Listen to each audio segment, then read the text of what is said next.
चलो ये क्वेश्चन हमें दे रखा। अब ना इन्होंने पता है क्लू भी दिया हमें यहाँ पे। पता बच्चे क्या करते हैं, बच्चे इसी को लेके बैठ जाते हैं यार, इसी को देखते रहते, इसी को देखते ना, क्लू में जाते ही नहीं है वो, बराबर लेते हैं दोनों को। क्या दोनों को बराबर? ये दोनों बराबर दे रखे हैं, इसका मतलब कुछ आइडेंटिटी होगी।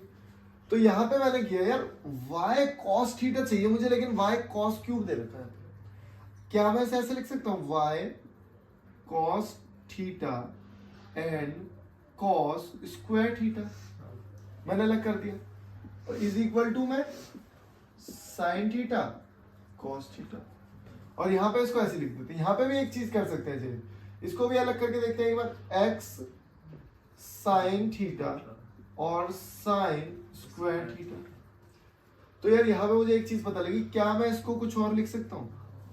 यहाँ मैं इसको लिख सकता हूँ x sin theta, cos theta को ऐसे ही उतार दो भाई, इसको भी ऐसे लिखो x sin थीटा। अब तुम लोग समझ चुके होंगे कि अब होने क्या वाला है भाई, ये तो मेरे कॉमन आ जाएंगे, इनको निकालो बाहर, और यहाँ पे बचा मुझे sin square theta plus cos square theta is equal to sin theta cos theta. फिर मुझे ये दिख रहा है क्या है, ये 1, तो मैं लिखूंगा x sin theta cos theta. क्या ये sin से sin कट गया? तो x की वैल्यू क्या है भाई आपके पास? cos theta. अब दिमाग लगाओ, थोड़ा सा दिमाग लगाना आपको। इसमें x की जगह पे cos रख देना। यहाँ पे आप यहाँ गिवन पे, जैसे ही आप गिवन वैल्यू में, गिवन वैल्यू है क्या, x sin theta is equal to y cos theta.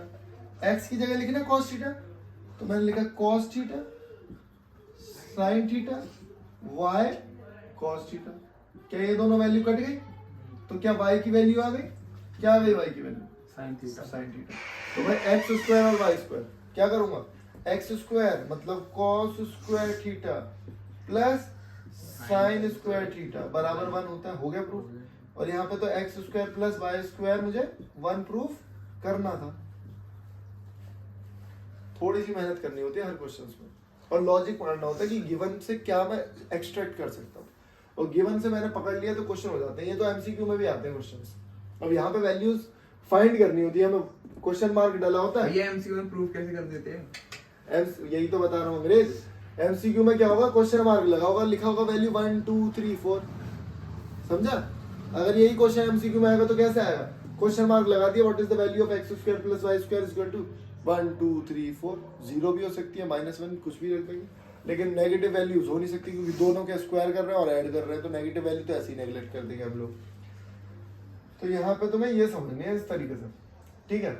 चलो एक आध क्वेश्चन और करते हैं हम लोग। एनसीईआरटी में है, एनसीईआरटी में भी और बहुत जगह आपको मिल जाएगा। मैं आपको बताता हूँ कि इन क्वेश्चंस को कैसे डील करना है। ये क्वेश्चन एमसीक्यू में भी बहुत आते हैं, और कॉम्पिटिटिव एग्जाम में जो भी आप कॉम्पिटिटिव एग्जाम दोगे ना 12th के बाद, उसमें तो ऐसे दिखेंगे कि आप बता नहीं सकते आपको। अब आइडेंटिटीज क्या लगानी है, पहले तो अगर मैं आपसे ना छोटे छोटे क्वेश्चन पूछूंगा तो आप बताना इसकी वैल्यू होगी। यहाँ पे ना P लिखा है, यहाँ पे 5 भी हो सकता है, 10 भी हो सकता है, कोई भी वैल्यू हो सकती है यहाँ पे। तो अगर मैंने आपको ये वैल्यू दे दी और मैंने आपसे पूछा भाई निकालो sec theta minus ten theta क्या होगा, अब आप बताओ, तब आपको बताएगा? नहीं पता। तो मैं तो बताता हूँ ट्रिक इसकी, और ट्रिक कहाँ से है वो भी बताऊंगा। भाई जो भी अगर आपको ये दे रखा है उसका अगर आप रेसिप्रोकल कर दो तो ये वैल्यू आ जाएगी आपकी। अब ये कैसे हुआ, ध्यान से देखना। क्या आपने ये वाली थ्योरम पढ़ी है, सेक थीटा स्क्वायर 1? क्या मैं इसको भाई a प्लस बी में लिख सकता हूँ? तो अगर मैंने इसे लिखा sec theta minus ten theta और sec theta plus ten theta, क्या ये 1 है? हाँ। अब खुद बताओ ये वैल्यू क्या थी, p। 1/p। जब ये p इधर आएगा तो 1/p हो जाएगा, तो ये वैल्यू निकलेगी। कई बार क्या होगा, ये तुम्हें p दे देंगे तो उसका उल्टा 1/p। तो हमेशा याद रखो कि ये दोनों एक दूसरे के उल्टे होते हैं, ठीक है? अब ऐसा तो इधर होता ही है। दूसरे वाले वो आपने क्या पढ़ी थी आइडेंटिटी, वहां पे भी होगा, खुद बता दे रहा हूँ भी, cosec स्क्वायर थीटा और cot स्क्वायर थीटा भी 1 होता है। तो अगर इसका प्लस वाला पता है और माइनस वाला निकालना है, या माइनस वाला पता है प्लस वाला निकालना है, तो बड़े आराम से आप लोग निकाल सकते हो, ठीक है? तो पहले मैं इसको एक काम करता हूँ, ये वाली चीज मैं अब कर रहा हूँ, ये यहाँ तक समझ में आ गया कि ये इसका उल्टा क्यों होगा भाई, ये इसलिए होगा। वैसे कर भी देता हूँ, यहाँ में p दे रखा था और यहाँ पे मैंने लिखा sec theta minus ten theta is equal to 1। तो पी की वैल्यू हो गई, सॉरी ये पी नीचे आ जाएगा तो ये 1 बाई पी हो गया। तो sec theta minus ten theta. तो भाई यहां से मैंने डायरेक्ट लिख दिया, ये सब करने की मुझे जरूरत ही नहीं। ओके, तो मैं आपको सिखाता हूं कि ये जो मैंने ऊपर लिखा है ना, मतलब ये तो आपको पता लग गया। अब मैं कुछ नहीं करूंगा, आपके पास दो ऑप्शन है, या तो आप इन दोनों को ऐड कर दो वैल्यू को, या दोनों को सब्ट्रैक्ट कर दो। तो जब मैं ऐड कर रहा हूँ दोनों को ऐड करना, तो जब मैंने ऐड किया तो 2 सेक थीटा 10 से 10 कट गया तो 1 p प्लस 1 अपॉन p है ना, p square plus 1 upon p तो p square plus 1 upon p। इस इसको उधर तरह मल्टीप्लाई कर देंगे। 2 को नीचे भेज दो, ये 2 इधर गया, 2 को 2p नीचे भेजो, यहाँ 2 आ गया। अब पता है, जगह पे 1 अपॉन रो लिख देंगे। अब आपको नहीं, यहाँ से सेक ना की वैल्यू आ गई। सेक की वैल्यू तो आ गई मेरी, अब दो वैल्यू और निकाल दो। तो p मैं की आपको जगह एक पे वो रख देंगे 5 ना ना ना कुछ नहीं करना, मैं तुम्हें एक रामबाण बता रहा हूँ, वो आपको और भी जगह काम आएगा, ट्रिग्नोमेट्री में नहीं, अलजेब्रा में भी बतेरी जगह काम आएगा, और वो सीखो। या ये मुझे एक चीज पता है, सेक थीटा होता क्या है? सेक थीटा होता है मेरा हाइपोटेन्यूस अपॉन बेस। कोई भी ट्रायंगल में ना आप कैसे भी रख दो उसे, मान लो एक ट्रायंगल है वो ऐसे रखा हुआ था, अगर मैंने उसे ऐसे रख दिया तो वो ऐसे दिखेगा। हाँ, इसको मैंने ऐसे कर दिया, क्या हाइपोटेन्यूस कहीं चेंज हुई? हाइपोटेन्यूस तो मेरी वही है। मतलब इसका ये है कि बेस हाइट बन सकता है और हाइट बेस बन सकता है, लेकिन हाइपोटेन्यूस हाइपोटेन्यूस ही रहता है। तो इसका मतलब मैंने बनाया भाई यहाँ पे एक ट्राइंगल, यहाँ पे मैंने क्या बनाया? ट्राइंगल। और ट्राइंगल का हाइपोटेन्यूस मुझे पता है, बेस मुझे पता है। क्या इसके स्क्वायर में से इसका स्क्वायर माइनस कर दूंगा, ये आ जाएगा? हाँ, तो आप ये मत करो, याद करो उसे वैल्यू को, P square minus P square minus 1, prove that भी हो जाएगा, कोई बड़ी बात नहीं है। ठीक है, ये सारी चीजें, ये आपने जब ना 8th क्लास में एक टॉपिक पढ़ा होगा स्क्वायर रूट वाला, उसमें ना ये थ्योरम है कि इसका स्क्वायर प्लस इसका स्क्वायर प्लस, ये आ जाता है। अगर मैं पी की जगह कोई भी वैल्यू रख दूं, अगर मान लो मैं पी की जगह 2 रखता हूं तो भाई क्या आएगा? 4। हाँ, ये कितना आएगा? 3, और ये आएगा 5। तो ट्रिपलेट ही बनेगा, आप कुछ भी रख दो पी की जगह। ट्रिपलेट क्या होता है? ट्रिपलेट क्या होता है? जैसे मैंने लिखा 5 12 13, ये हमारा ट्रिपलेट है। क्यों कहते थे ट्रिपलेट? ट्रिपलेट का मतलब क्या है? इन दोनों का स्क्वायर करके ये यही है। ठीक है। दैट इज कॉल्ड ट्रिपलेट, इसलिए इसे Pythagoras Pythagoras theorem, Pythagorean triplet कहा जाता है। पूरा नाम क्या है इसका? Pythagorean triplet. तो अब पाइथागोरियन ना बोल के हम लोग ट्रिपलेट बोल देंगे। अब एक बात बताओ, साइन थीटा क्या होता है? भाई साइन थीटा होता है परपेंडिकुलर अपॉन हाइपोटेन्यूस, क्या मैं निकाल सकता हूँ इससे? हाँ, टेन थीटा होता है परपेंडिकुलर अपॉन बेस, क्या मैं निकाल सकता हूँ इससे? हाँ, बस फिर तो ये है। अब मैं प्रूव दैट वाले क्वेश्चन बताता हूँ कि प्रूव दैट वाले में क्या है। ये आपको बस ये याद रखना है कि ये दोनों एक दूसरे के रेसिप्रोकल होते हैं। ठीक है, उसके बाद ये वाला ट्रायंगल बिल्कुल दिमाग में ऐसे बैठा लो। अच्छा, ये दोनों वैल्यू शफल हो सकती है। मतलब क्या है? कई बार तुझे ना इस तरीके से मिल जाएगा, यहाँ पे कुछ और मिल जाएगा, तो ये दोनों वैल्यू ऊपर नीचे हो सकती है, बात तो वही है। ठीक है। इसका स्क्वायर करने पे आएगा तो यही। ठीक है बच्चों, इस क्वेश्चन के हैं 2 तरीके। तो पहला तरीका तो बिल्कुल सिंपल, अगर तुम्हें शो दैट और प्रूव दैट लिखा है ऐसे तो कुछ मत करो, जो भी वैल्यूज दे रखी है उसको पुट कर दो डेटा। अगर बराबर आ गई तो आपने सही किया। कई बार ऐसा होता है, देखो बोर्ड के एग्जाम पॉइंट ऑफ व्यू से बताऊं, कई बार तुम्हारी वैल्यू बराबर नहीं आ रही तो फिर भी लिख दो भाई बराबर आ मैं गई। पता सर्कल ट्रायंगल इसलिए नहीं कर रहा क्योंकि उसमें प्रूफ दैट ज्यादा है। नहीं, करने तो पड़ेंगे, मैं कराऊंगा, आराम से हो जाएगा, कोई बड़ा टास्क नहीं है। तो क्यू की वैल्यू क्या है मेरी?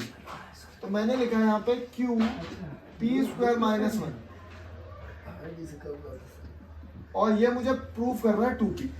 चलो मैं देखता हूँ प्रूफ होता है नहीं। Q और P की वैल्यू लिख देंगे। क्यू की वैल्यू लिखी मैंने sec theta plus cosec theta, और p का स्क्वायर ये रहा p, तो मैं लिखूंगा sin theta plus cos theta का स्क्वायर है भाई -1। ठीक है, तो अब मैं इसको ना कन्वर्ट करूंगा sin बाई cos में, क्योंकि रिजल्ट चाहिए मुझे 2p मतलब ये, मुझे 2 के साथ ये चाहिए, है ना? तो करते हैं फिर क्यों, इसको लिखूंगा 1 by cos theta 1 by sin theta plus 1 by sin theta. उसकी आइडेंटिटी खोल के लिखेंगे। इसको खोलना पड़ेगा, तो sin square theta plus cos square theta यार ये तो आसान लग रहा है plus 2 sin theta cos -1 theta -1। तो ये हो गया हमारा +1, 0। तो +1 अबे यही तो गलती तुम करते हो भाई। +1 -1 0 नहीं होगा? और लोग और भी तो बचा हुआ है ये। हाँ तो वही वो लिखेंगे ना, इसका एलसीएम ले लेते हैं, इसको यहाँ भेजो, इसको वहाँ भेजो। sin + cos sine theta plus cos theta upon में sin cos sine theta cos cos theta. Theta.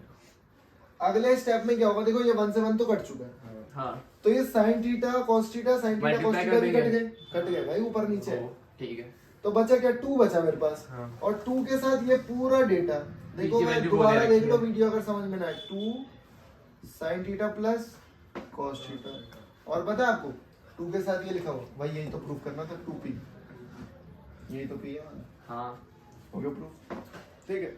ये तो क्या एक तरीका, एक और तरीका बताता हूँ, अल्टरनेट तरीका, उसको कैसे सॉल्व करोगे वो भी सुन लो, पहले से उतार लो। अब दूसरा तरीका क्या है, अब मुझे ये इक्वेशन बनानी है। ये इक्वेशन बनाने का मतलब मैं इसको थोड़ा सा मॉडिफाई करना चाहूँ तो क्या मैं ये लिख सकता हूँ भाई, हाँ और मैं इसको मॉडिफाई करना चाहूँ तो मैं ये भी लिख सकता हूँ कि अगर मैं यहां तक पहुंच गया तो इसका मतलब मैं यहां तक पहुंच गया। तो मैं बताता हूँ कि यहीं तक प्रूफ कर देते, एक काम करते हैं यहां तक प्रूफ करके देखते हैं।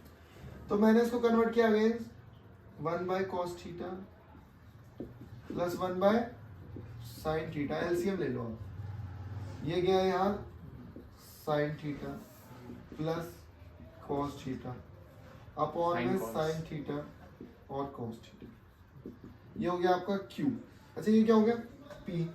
हाँ इसको मैं मिटा के P लिख देता हूँ। P is equal to Q upon में sin थीटा cos थीटा।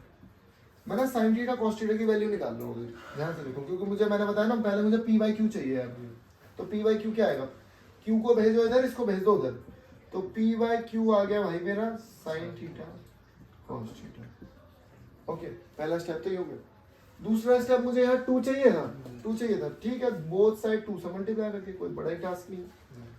फिर मुझे यहाँ पे क्या चाहिए, -1 ना जब ये उधर जाएगा तो ये +1 हो जाएगा, तो मुझे चाहिए यहाँ पे +1 और यहाँ पे भी मैंने कर दिया +1। अब पता है आइडेंटिटी बन गई यहाँ पे यार, कौन सी? बता रहा हूँ। x- तो कभी आपको ऐसा दिख जाए, सुन लो, तो आप इसे ऐसे लिख दोगे sin² theta plus cos² theta, और यहाँ पे है 1 + 2pq, a का स्क्वायर b का स्क्वायर 2ab, तो ये तो हो गया आपका sin theta plus cos theta whole square. का होल स्क्वायर। और ये है क्या हमारा, ये तो भाई p है, इसका p मतलब स्क्वायर। p का स्क्वायर 1 + 2p अपॉन q। मैंने बताया था यहाँ तक पहुंच गया, उसके बाद खेल ही क्या रह गया, क्रॉस करके यहाँ तक पहुंच जाओ। हाँ ये हमने रिजल्ट में से देखा। तो आपको जो तरीका मस्त लगे वो कर लो। वैसे इसका पहले वाला तरीका बहुत आसान है, तो ऐसी जबरदस्ती बना रखा, तो मैंने भी बता दिया, ठीक है। तो आज के लिए बस इतना ही, उसके बाद करेंगे काम।